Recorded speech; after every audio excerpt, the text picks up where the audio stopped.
Hey, Yeah. Coach. I mean, this is familiar from 3 years ago. They came out and obviously did what they did tonight in similar ways.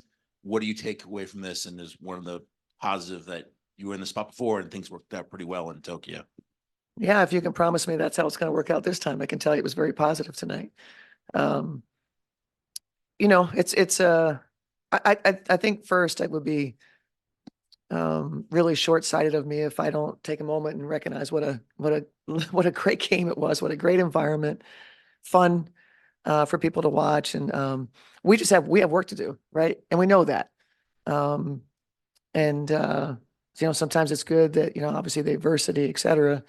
I don't think we needed a game like this to have our attention per se. We know how hard it is to do what we're trying to do, and we just have work to do to get there.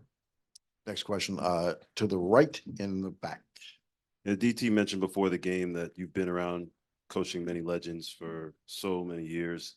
And the 1996 team was so influential in helping marketing the women's sport and domestically in Atlanta Olympics. So do you think that with your team this year is in the same position to do that globally for the WNBA brand?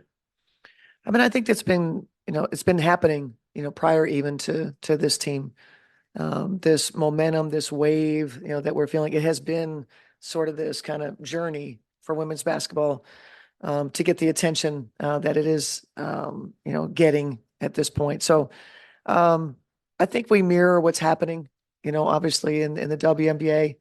And, I think hopefully this team can uphold, sort of the culture and the level of success and compete. And, but I don't necessarily know that this team is going to be, the team that changes things. I think we're continuing to, be on that upward trajectory. And this team has absolutely been a part of that. Coach, next question, third row to the left. Hey, Coach.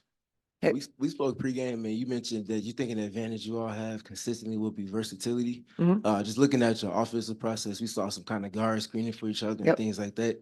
Can you just kind of speak to the value that you see in that particular context of play and just how it kind of makes you all maybe unique from other teams in Olympic play? Yeah. And, we haven't really got that layered yet. And so I think we have really good basketball players that know how to play, can do things that are unscripted.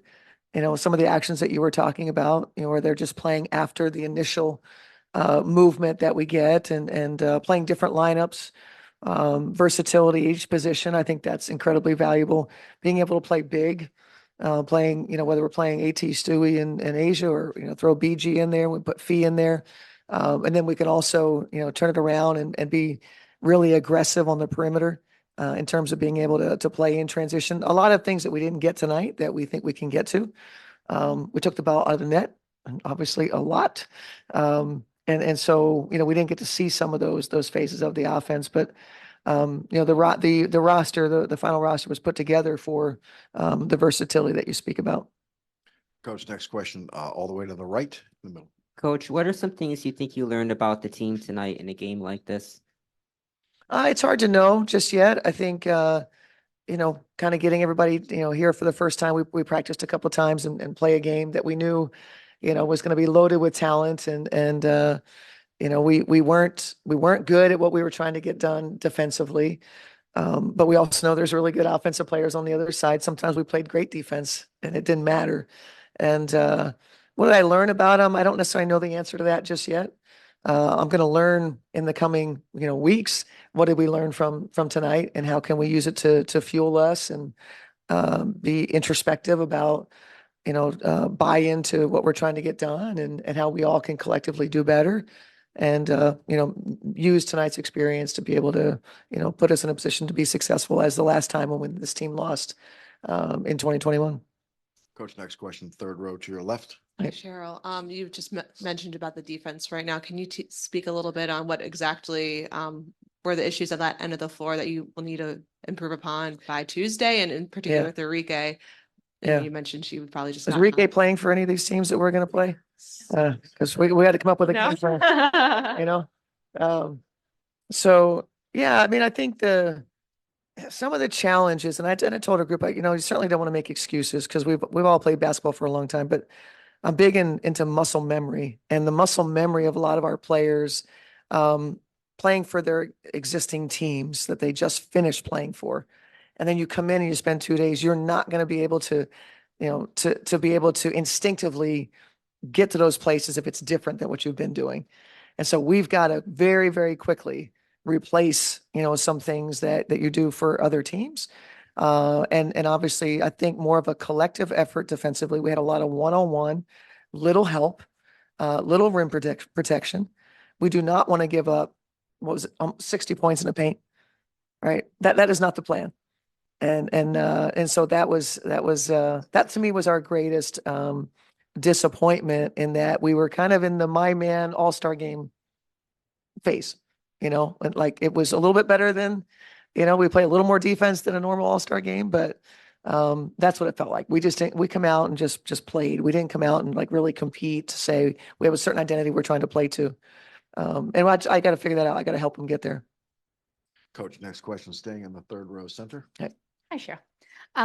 It was good to see Nafisa out on It the was. court. So just wondering what conversations you had, how she's feeling, and what you thought of the time that she could get out on the court. Yeah, everything that she's done, to put herself in position to be ready for us.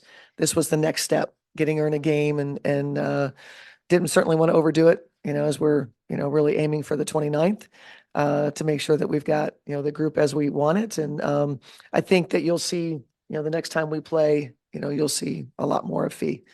So she's doing well. First row front, last question.